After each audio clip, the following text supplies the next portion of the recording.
Sir.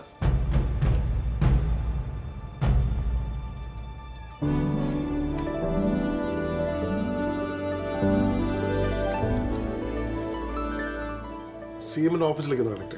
ഈ bill പ്രാബല്യത്തിൽ വരുത്താനുള്ള നീക്കങ്ങൾ നടത്തിയത് മുഖ്യമന്ത്രി കടക്കൽ ചന്ദ്രനാണെന്നുള്ള സൂചനകൾ അമ്പരപ്പോടെയും അത്ഭുതത്തോടെയുമാണ് സംസ്ഥാനത്തെ രാഷ്ട്രീയ നേതാക്കളും പൊതുജനങ്ങളും കേട്ടത്. ഈ ബില്ല് നിയമസഭയിൽ എന്നാണ് അവതരിപ്പിക്കുന്നത്? ഈ നിയമം പ്രാബല്യത്തിൽ വരുമോ? ഈ ബില്ല് ഒരു വിപ്ലവം സൃഷ്ടിക്കുമോ?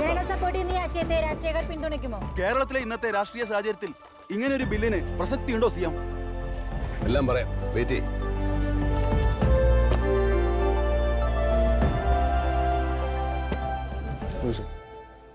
സർ, എല്ലാവരും കുറച്ച് അജിറ്റേറ്റഡ് ആണെന്ന് തോന്നുന്നു. CM ആണ് ഇതിന്റെ പുറകിൽ നിന്നുള്ള വിവരം എങ്ങനെയോ പുറത്തായിട്ടുണ്ട്. എജിക്ക് അറിയില്ലേ, ഒരു രഹസ്യം എന്ന് പറഞ്ഞാൽ പരമാവധി 2 പേരെ അറിയാൻ പാടുള്ളൂ. നമ്മളന്ന് 3 പേരുണ്ടായിരുന്നു അല്ലേ?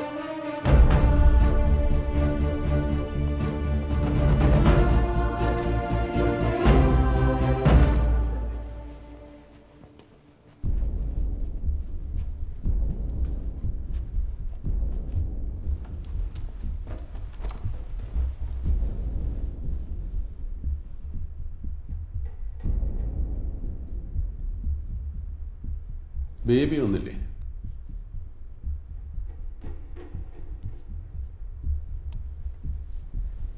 ഞാനിങ്ങനെ ഒരു അടിയന്തര യോഗം വിളിച്ചത് CM സംസാരിക്കണമെന്നില്ല. ഇന്ന് കുറച്ച് കാര്യങ്ങൾ ഞങ്ങൾക്ക് അങ്ങോട്ട് പറയാനുണ്ട്, കേൾക്കണം. നമ്മൾ ഇന്ന് ഈ സംസ്ഥാനത്ത് ഭരണം കയ്യിലുള്ള മുന്നണിയാണ്. നമ്മൾ അല്ലെങ്കിൽ താങ്കൾ ഒരു ബില്ല് അസംബ്ലിയിൽ അവതരിപ്പിക്കുമ്പോൾ അത് പാസ്സാവണം. മറിച്ചായാൽ ഒരുപക്ഷെ നമ്മൾ മറ്റൊരു തിരഞ്ഞെടുപ്പ് നേരിടേണ്ട അവസ്ഥ ഉണ്ടാവും. അയ്യോ, ഈ സാറ് എന്തൊക്കെയാ പറയുന്നത്? നമ്മുടെ CM അല്ലേ ബില്ല് അവതരിപ്പിക്കാൻ പോകുന്നത്, പിന്നെ അത് പാസ്സാതെങ്ങനാ? സാർ എന്തിനാ ഈ ബില്ലിനെ ഇത്ര കണ്ട് അങ്ങോട്ട് എതിർക്കുന്നത്? അത് ആദ്യം സഭയിൽ വരട്ടെ, അപ്പം നോക്കാം. CM അത്ര കോൺഫിഡന്റ് ആണെങ്കിൽ ബില്ല് അവതരിപ്പിക്കട്ടെ മുസ്ലിയാർ സാറേ. അതിലിപ്പോ അതെങ്ങനാക്കിയതേ? ഈ തോന്നേശത്തിന് കൂട്ടുന്ന ബലിയാടാകുന്നത് നമ്മളൊക്കെ ആയിരിക്കും.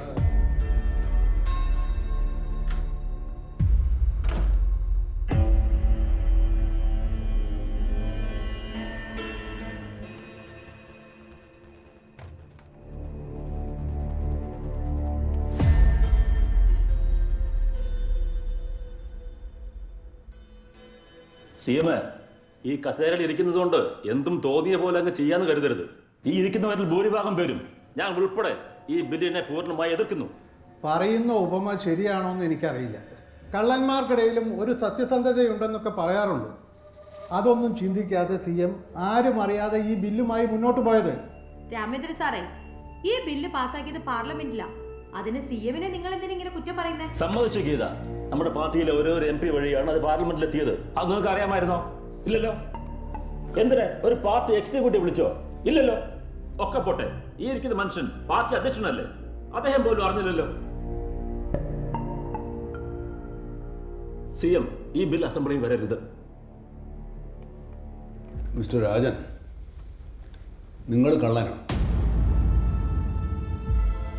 രാമേന്ദ്രൻ, നിങ്ങളോ?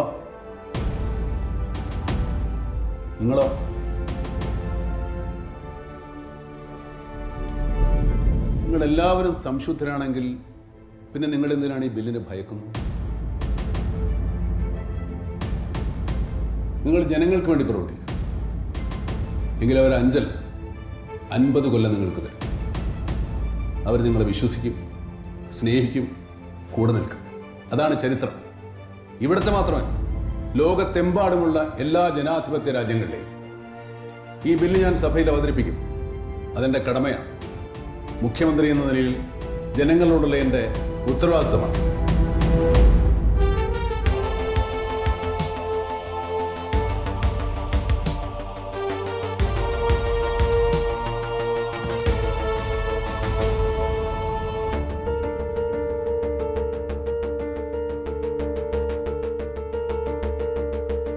സാറേ, ബില്ല് പാസ്സാകിയോ തോൽക്കുകയോ എന്നതായാലും ഞങ്ങൾക്ക് ഒരു പ്രശ്നമില്ല. പക്ഷെ ഇതുമായി മുന്നോട്ട് പോകാനാണ് ഉദ്ദേശമെങ്കിൽ ഇനി ഞങ്ങൾക്ക് അയാളെ വേണ്ട. യോഗ്യതയുള്ള ആൾക്കാർ വേറെയും ഉണ്ടല്ലോ. മുസ്ലിയാരെ അത്തരം ചിന്തകളൊന്നും വേണ്ട. വേട്ടല്ലേ വിശ്വംഭര, നിങ്ങൾ 4-5 ആളുകൾ വിചാരിച്ചാൽ ഇനി അയാൾ ആ സ്ഥാനത്തിരുത്താൻ പറ്റില്ല.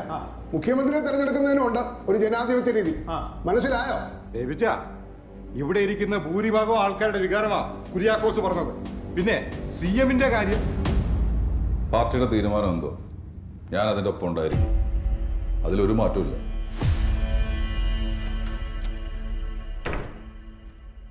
സാറേ,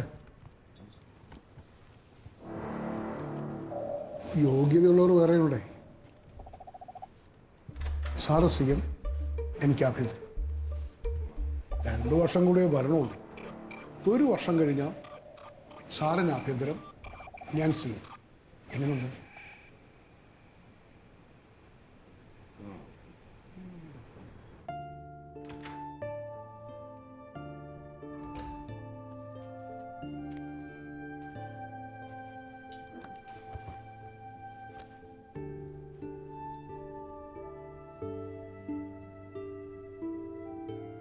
നമ്മൾ ഒരുമിച്ച് ഒരേ ദിവസമാണ് പാർട്ടിയിൽ മെമ്പർഷിപ്പ് എടുത്തത്. 31 വർഷം മുമ്പ്. നമ്മുടെ ബന്ധത്തിൽ പരസ്പര വിശ്വാസമാണ് ഏറ്റവും വലുതെന്ന് എന്നെ പഠിപ്പിച്ചത് നീയാ. നിനക്ക് ഓർമ്മയുണ്ടോ അങ്ങനെ ഒരു വാക്ക്? അന്ന് മുതൽ എനിക്കെല്ലാം പാർട്ടിയായിരുന്നു. ആ ഒറ്റ കാരണം കൊണ്ടാണ് ഞാനെന്നും ഈ സ്ഥാനത്ത് തുടരുന്നത്. അല്ലെങ്കിൽ നേരത്തെ കൂടിയ മുറിയിൽ വെച്ച് ഞാൻ എൻ്റെ രാജി എഴുതി തന്നേനെ. ഞാൻ അങ്ങനെ ചെയ്യാതിരുന്നത് കുറഞ്ഞു പോകുന്നത് എൻ്റെ പാർട്ടിയുടെ വിലയായിരിക്കും.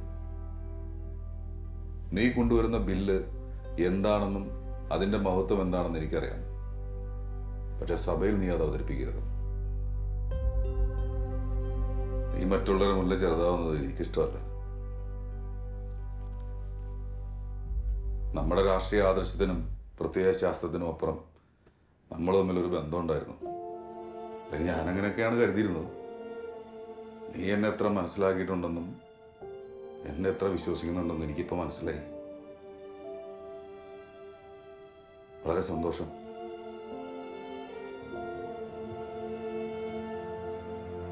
ബേബി,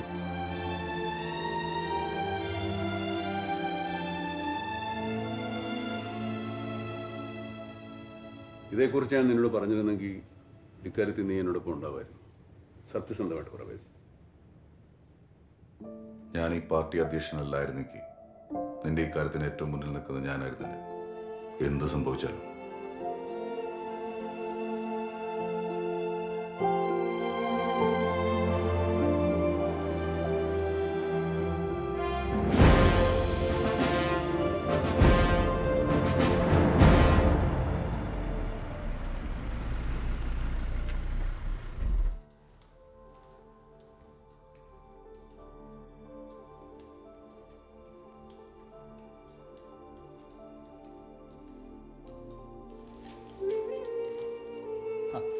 സുഗുണൻ സാറേ, ഉഗ്രം വീടാണല്ലോ. ഇത് ഗൾഫിലുള്ള അളിയെ എനിക്ക് വേണ്ടി പണിത് തന്നാണെന്നാണ് നാട്ടുകാരുടെ വിചാരം. പക്ഷേ ശരിക്കും ജയാനന്ദ സാറിൻ്റെ എൻ്റെ അല്ല.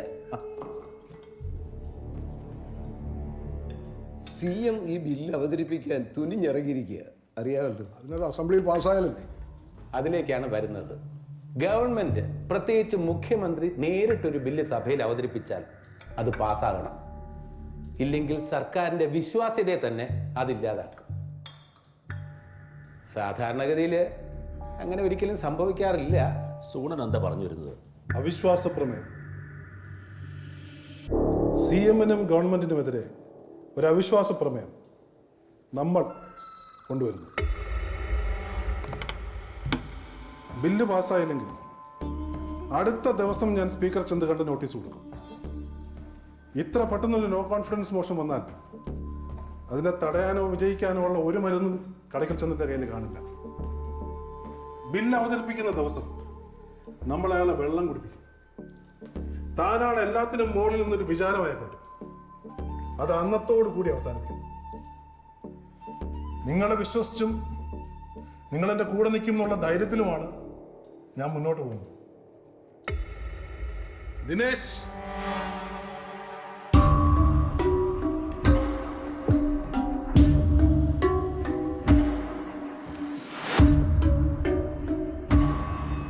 CM ആണ് ഈ ബില്ലിന് പിന്നിൽ എന്നെ വിളിച്ചറിയിച്ച ദിനേശിന് എൻ്റെ ഓപ്പൺ ഓഫർ. ഒരു MP സ്ഥാനത്തേക്കാൾ വലുതല്ല ദിനേശെ സ്വന്തം സംസ്ഥാനത്തിൽ ഒരു മന്ത്രിസ്ഥാനം. ഈ ബില്ല് ഞാൻ പാർലമെന്റിൽ അവതരിപ്പിച്ചപ്പോൾ അത് അവിടെ തന്നെ അവസാനിക്കുമെന്നാണ് കരുതിയത്. പക്ഷെ CMന്റെ മനസ്സിലൊരു കണക്കുകൂട്ടലുണ്ടായിരുന്നു. ലോക്സഭാ ഇലക്ഷന് മുമ്പ് പ്രതിച്ഛായ കൂട്ടാൻ കേന്ദ്രം ഇത് പാസ്സാക്കുമെന്ന്. അതങ്ങനെ തന്നെ സംഭവിച്ചു. ചില കാര്യങ്ങൾ മുൻകൂട്ടി കാണാൻ ഒരു പ്രത്യേക വൈഭവം അയാൾക്കുണ്ട്. അത് നമ്മൾ സമ്മതിച്ചേ പറ്റും. ഇലക്ഷൻ വരും, ജയിച്ചാൽ കുര്യാക്കോസിന് ആഭ്യന്തരം. കുറെ കാലം കണ്ണുനട്ടിരുന്നതല്ലേ. രാജന് റവന്യൂ, ദിനേശിന് ഈ പറഞ്ഞതൊഴികെയുള്ള മറ്റെന്തും.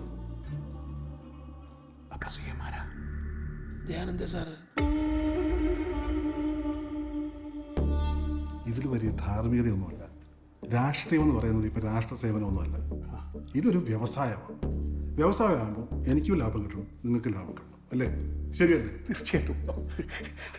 അപ്പോൾ ഞങ്ങൾ ഒപ്പമുണ്ട് ഞാനത് സാർ. സന്തോഷം. അത് മതി. ഓക്കെ, എന്നാ പിന്നെ ഓ ശരി ശരി.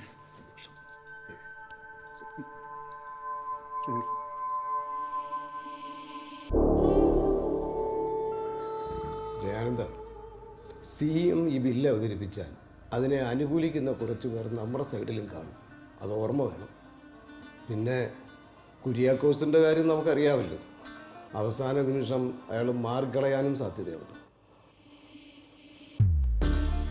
അധികാരമില്ലെങ്കിൽ രാഷ്ട്രീയത്തിലൊരു വിലയില്ല സാറേ. വലിയ അവസരങ്ങൾ വാതിൽ വന്ന് മുട്ടുമ്പോൾ ഇതുപോലുള്ള ചില പരനാരുകളെ കൂടെ നിർത്തേണ്ടി വരും.